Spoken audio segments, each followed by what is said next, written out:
3월 15일 화요일 새벽입니다. 오늘은 사도행전 26장 말씀을 가지고 모두가 나처럼 되기를 원하나이다 라는 제목으로 하나님의 말씀을 함께 상고합니다. 드디어 바울은 아그리빠 왕과 총독 베스도 그리고 로마와 유대의 고관들 앞에서 복음 전할 기회를 얻게 되죠.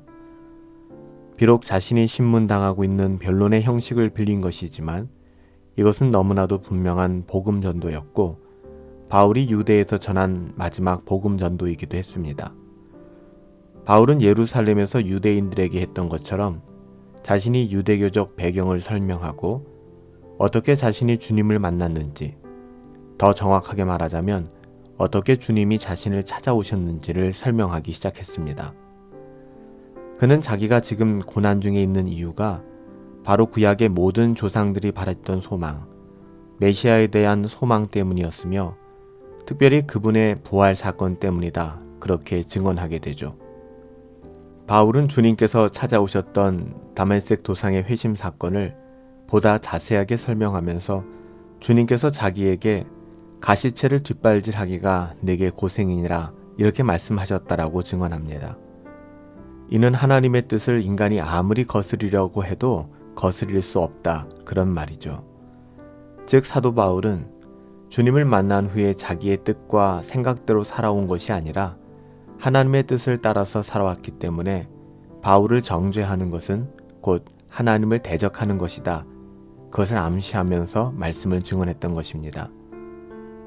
하나님은 바울을 이스라엘과 이방인의 손에서 구출하여 다시 이방인에게 보내 그들을 구원하시겠다고 말씀하셨습니다.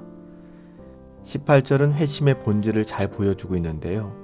회심은 눈을 뜨는 것이며 어둠에서 빛으로, 사탄의 권세에서 하나님께로 인생의 모든 방향을 전환하는 것입니다. 그리고 제사함을 얻고 하나님을 믿는 모든 무리들 가운데 기업을 얻는 것이죠. 이는 이방인이 하나님의 교회의 온전한 구성원이 될 것을 암시하는 것이기도 합니다. 이것이 회심에서 일어나는 일이죠. 사도 바울은 이런 하늘의 부르심을 거역하지 못하고 지금까지 높고 낮은 많은 사람들 앞에서 그리스도의 복음을 증거하고 있는 것입니다. 또 그가 행하는 모든 일은 모세와 선지자들이 성취될 것이라고 증언한 내용임을 바울은 분명히 증거하고 있죠. 이것은 그리스도가 고난을 당하시고 죽은 자 가운데서 살아나사 이스라엘과 이방인에게 빛을 선포하신다는 거예요. 유대인의 왕 아그리빠와 이방인 로마 총독 베스도 앞에서 복음을 전한 사도 바울은 이스라엘과 이방인이라는 말을 계속해서 반복적으로 사용하고 있습니다. 17절, 20절, 23절에 계속 반복되죠. 이렇게 변론 형식으로 복음을 전하는 바울에게 베스도는 학문이 너를 미치게 했다고 그렇게 이야기했습니다. 바울은 베스도의 말을 부인하면서 오히려 유대인의 왕으로 유대교를 아는 아그리빠에게 복음의 칼끝을 들이댑니다. 아그리빠가 지금 자기가 말한 것 중에 하나도 알지 못하는 것이 없을 것이라고 하면서 선지자를 믿느냐? 이렇게 도전하죠. 어찌 유대의 왕이 선지자를 믿지 않는다고 대답할 수 있겠어요? 아그리빠는 이 질문을 피하면서 내가 적은 말로 나를 권하여 그리스도인이 되게 하려는구나, 이렇게 대답합니다. 바울은 더욱 담대하게 왕과 총독과 고관대작 앞에서 복음을 증언합니다. 말이 적으나 많으나 당신뿐 아니라 오늘 내 말을 듣는 모든 사람도 이렇게 결박되어 있는 것 외에는 모두 다 나와 같이 되기를 하나님께 원하나이다. 이게 사도 바울의 고백이었어요. 말이 적으나 많으나 당신들뿐만 아니라 오늘 내 말을 듣는 모든 사람들까지도 내가 이렇게 결박된 것 외에는 모두 나와 같이 되기를 하나님께서 원하신다.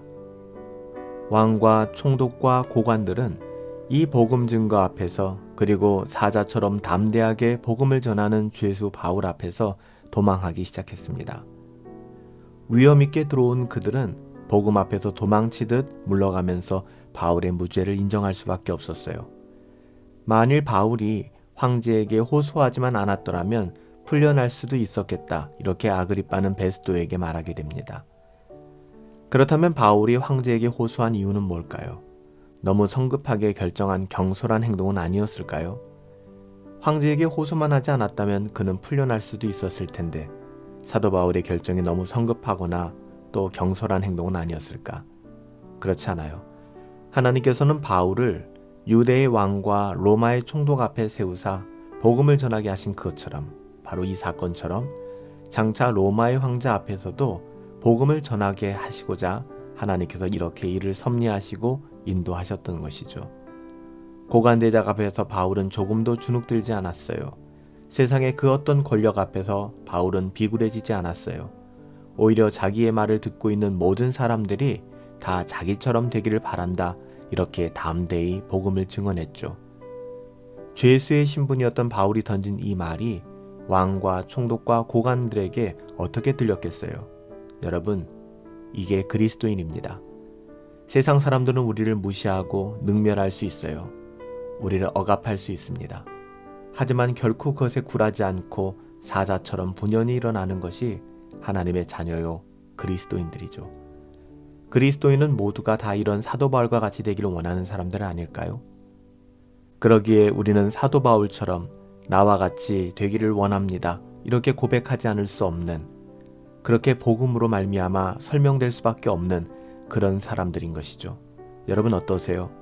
여러분들도 이런 마음을 갖고 계시죠? 여러분 그렇잖아요.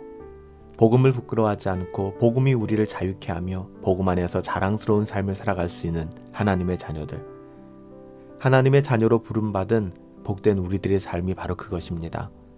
그 부르심을 따라 믿음의 선진들과 같이 사도행전적 삶을 살아갈 수 있게 되기를 오늘 이 새벽, 이 아침에 예수님의 이름으로 축복합니다. 살아계신 아버지 하나님, 하나님의 자녀로 성도로 부르심을 받은 것이 얼마나 영광스러운 부르심인지, 그 부르심의 영광을 알게 하사 바울처럼 모든 사람이 나와 같이 되기를 원하나이다 라는 갈망을 가지고 복음을 담대히 전하게 하시고 복음에 합당한 삶을 살아갈 수 있도록 선하게 인도하여 주시옵소서. 하나님이 함께하여 주실 것을 믿고 감사하오며 존귀하신 예수님의 이름으로 기도하옵나이다. 아멘. 아그리빠 왕 앞에서도, 총독 베스도 앞에서도, 로마의 황제 앞에서도 결코 굴하지 않고 사자처럼 복음을 증거했던 사도 바울. 사랑하는 여러분, 우리도 그와 같은 삶을 살아갈 수 있게 되길 원합니다. 사도 바울의 하나님, 우리의 하나님이시고 그가 만난 복음이 우리가 만난 복음이기 때문에 그렇죠. 오늘 하루의 삶 가운데에도 그렇게 믿음의 선진들을 따라 하나님의 자녀다운 삶 살아낼 수 있게 되기를 예수님의 이름으로 축복합니다. 오늘 하루도 성령으로 충만하시고 주 예수 그리스도의 이름으로 우리 함께 담대히 승리합시다.